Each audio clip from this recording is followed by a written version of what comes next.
El Giro de Italia ha lanzado su recorrido para 2024 y lo que llama la atención a primer vistazo es que hay mucha crono, escasea bastante la montaña, hay menos montaña que en los últimos giros, así que ahora lo vamos a analizar, y además también resalta una etapa que hay este rato, va a haber algunos kilómetros de gravel, así que un recorrido que el Giro, como quien no quiere la cosa, ha diseñado para atraer la atención de Tadej Pogačar, quien es el corredor que el Giro va a tratar de que corra el año que viene la Corsa Rosa, así que vamos a ver si lo van a lograr o no. Vamos a hablar ahora de la posible, el posible encadenamiento Giro de Italia, Tour de Francia que podría hacer Pogačar en 2024, pero sobre todo en el vídeo de hoy nos vamos a centrar en analizar rápidamente cómo es el trazado de la próxima Corsa Rosa 2024. Vamos allá, chavales, yo soy Marc Figueras y esto es El Sello Ciclista.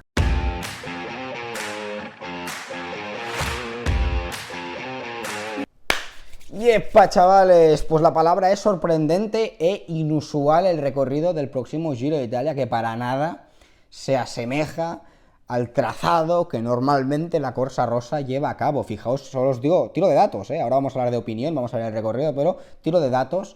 El próximo Giro de Italia va a tener un 20% menos de montaña que el de este año, que el que ganó Primo Roglic en 2023, acumulando la última edición del Giro 51.000 metros positivos, y el próximo Giro de 2024 va a tener prácticamente 10.000 metros positivos menos, va a acumular un total de 42.900 metros de desnivel, por lo tanto un 20% menos de montaña, va a acumular un total de 2 contrarreloj individual, sumando 68 kilómetros de crono, divididas en 2 cronos de 30 y pocos kilómetros, y también uno de los atractivos va a ser la etapa número 6, que va a ser de este rato, va a acumular hasta 12 kilómetros de tierra, que ahora vamos a analizar. Ahora vamos a ver etapa por etapa cómo es el trazado para que le pongáis un poquito de cara al próximo Giro, pero los titulares serían recorte importante en cuanto a la montaña, y después lo que ha hecho la organización, que esto sí que lo encuentro bien, es dosificar la dureza. Es decir, el Giro del año pasado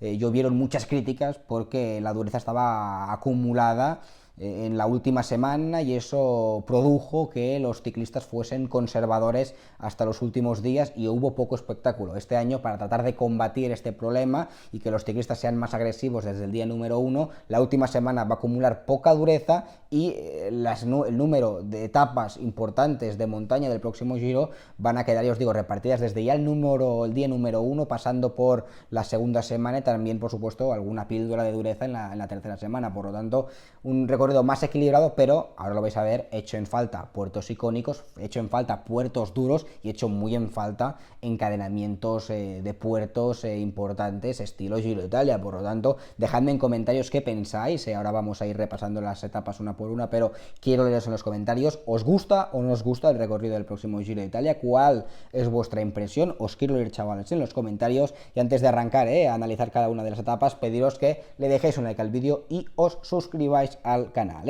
Aquí estás viendo la primera etapa del próximo Giro de Italia, que va a terminar en Torino, y como os decía, dureza en el Giro, no dureza, montaña en el Giro desde el día número 1. Fijaos, va a ser muy interesante este final en Torino, porque a nada, 15 kilómetros de la meta, se corona un puerto de 6,1 kilómetros al 7,4%, con rampas del 12%. Por lo tanto, lo más usual en una vuelta por etapas es comenzar con un prólogo estilo crono, o con una etapa para velocistas. Este año el Giro comienza con una etapa no para escaladores puros, pero un corredor para la general podría ganar esta etapa. No digo que se corone este puerto uno por uno los ciclistas, pero sí que un grupo muy reducido podría coronar este puerto. Y os digo, no muy largo, de 6 kilómetros, pero 7,4% de desnivel, hace bastante daño, con rampas del 12, un grupo de 10-15 ciclistas tranquilamente podría coronar este puerto, viendo, ya os digo, ataques y explosiones importantes desde el día número 1. Saltemos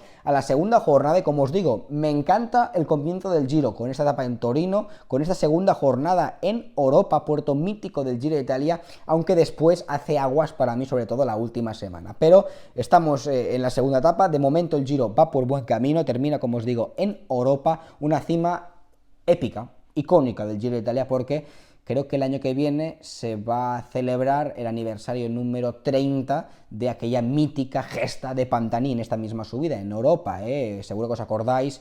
Marco Pantani partía como uno de los favoritos para ganar aquel Giro de Italia y tuvo el infortunio de sufrir un pinchazo a pie de Europa, o sea, de este puerto de 11 kilómetros al 6,2%, con rampas máximas del 13%, tuvo que esperar al coche, cambiar la rueda y empezar una remontada épica que produjo que Pantani superase a todos sus contrincantes, llegó a cabeza de carrera, que si no me equivoco era Simoni, y cuando alcanzó Simoni, no sé, creo que era Simoni Jalabert, diría, alcanzó a cabeza de carrera y aunque llevaba, ya os digo, kilómetros desgastándose para conectar con sus rivales que iban en cabeza, tal y como los alcanzó, lo superó y ganó, llevando a cabo, os digo, una de las grandes gestas de su carrera deportiva aquí en Europa, Marco Pantani. También se subió Europa en 2017, donde ganó Tom Dumoulin, y también fue en esta montaña donde vimos realmente que Tom Dumoulin podía ganar el Giro, porque se había colocado como líder de la Corsa Rosa gracias a sus prestaciones en la crono. Hubo mucha crono en aquel Giro de Italia, pero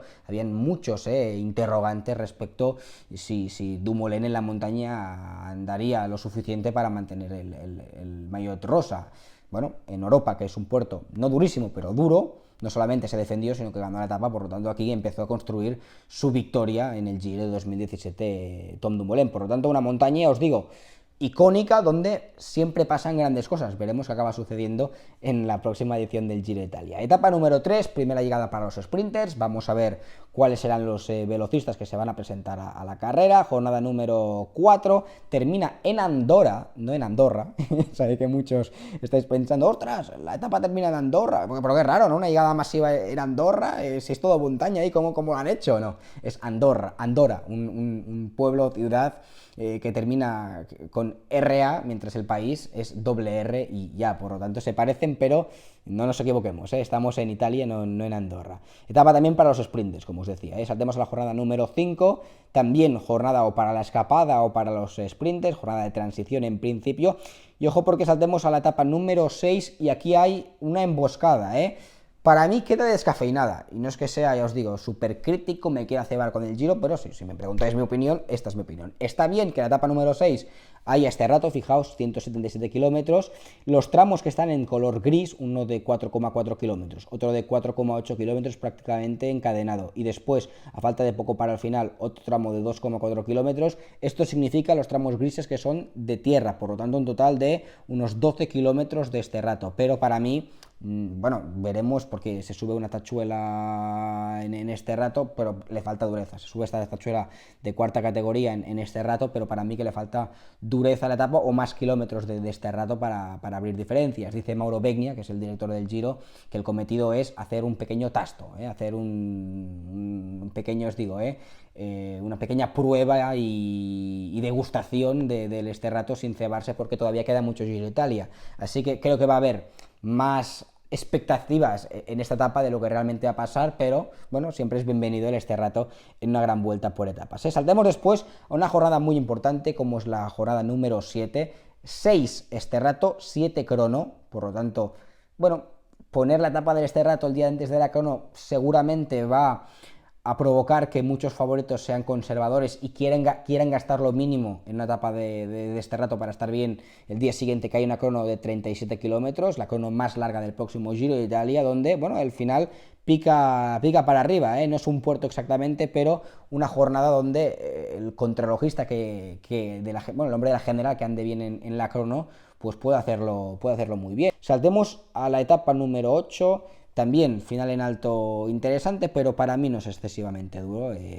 Podemos ver algunos ataques. Es la subida a Prati di Tivo. A ver, es un final de 7 kilómetros al 12% que quizás ahora por el nombre no es de los puertos más famosos, pero se ha subido muchísimo en Tirreno Adriático. En 2021 ganó Tadej Pogačar. Es un puerto que también, ya os digo, se ha subido en repetidas ocasiones en Tirreno. Ganó Vincenzo Nibali 2 veces, creo que fue en 2012 y en 2013. Froome ganó después, creo que fue en 2015, Chris Froome. Una subida, ya os digo, muy utilizada en la Tirreno Adriático, donde nunca hay grandes diferencias, pero sí que grandes nombres ganan. Pogačar fue el último, Froome el penúltimo, Nibali el antepenúltimo, sí que grandes nombres ganan aquí en Prato Aditivo. Una subida que creo que es inédita en el Giro de Italia, pero se ha usado muchísimo en Tirreno y siempre da muchísimo juego. Pero tampoco es excesivamente duro este final en alto, y terminamos ya la primera semana con llegada a Nápoles. Ya terminó el Giro en Nápoles, se ve que a la gente le gustó y repiten en Nápoles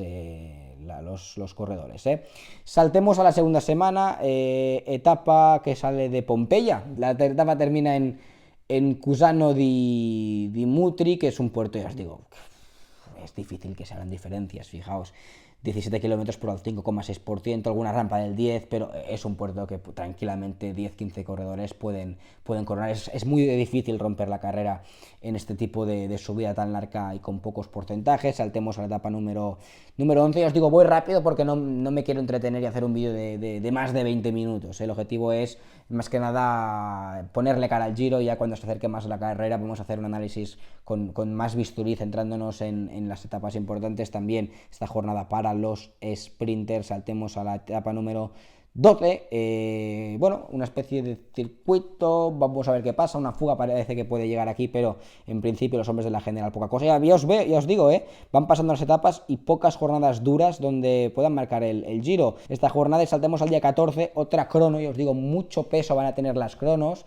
Por ejemplo, ahora viendo estos recorridos, si Pogačar no va al Giro, que yo creo que no va a acabar al Giro Pogačar, Juan Ayuso podría ser un ciclista que se podría plantear este Giro como objetivo. Va muy bien en crono, y un recorrido donde hay montaña, no muy dura, pero este tipo de puertos con estos porcentajes, Ayuso tiene mucho punch. Así que, bueno, si Pogačar decide no ir al Giro y centrarse en el Tour, que creo que es lo más probable, Ayuso, Carlos Rodríguez, este tipo de segundas espadas, corredores jóvenes, podrían tratar de hacer general en el próximo Giro de Italia, porque el recorrido no les va demasiado mal.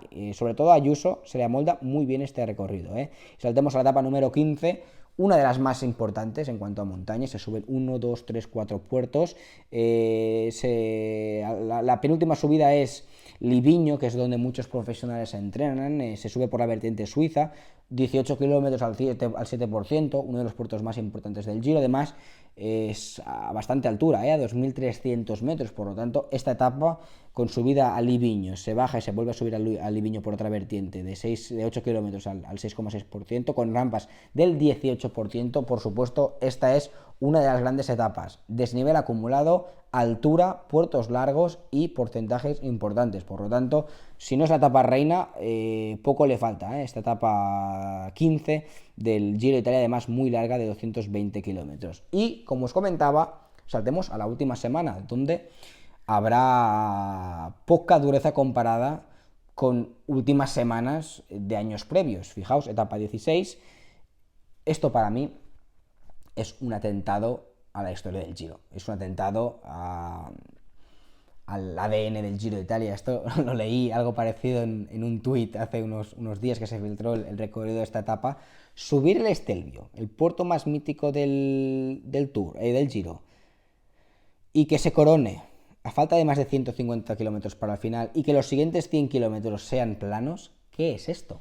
Esto es un atentado al ciclismo para mí. Ya os digo, el Stelvio tiene que estar siempre o como última subida o en uno de los compases finales de la carrera, pero se va a subir el Stelvio, que quizás la televisión no habrá ni conectado, porque eso es el Stelvio, ya os digo, es cargarte a una subida como el Stelvio. Y luego, ya os digo, se termina en Santa Cristina de Valgardena, que es un puerto 23 kilómetros al 4,7%, en principio no es demasiado duro. Es cierto que se va a acumular el Stelvio en las piernas, y esto quizás cambie algo las cosas, pero en principio este puerto muchos corredores lo pueden pasar. Y los últimos 7,6 kilómetros, bueno, al 6,1%. Ya os digo, puertos con poca dureza. El Stelvio tiene mucha dureza, pero fijaos desde dónde se sube a falta de muchísimos kilómetros para el final. Así que el planteamiento de esta etapa a mí no me gusta para nada. Sé que el Giro tiene que pensar en los pueblos que ponen dinero para el final, para la meta, los pueblos que ponen dinero para la salida, y no es tan fácil como escoger a dedo el recorrido que quieres, pero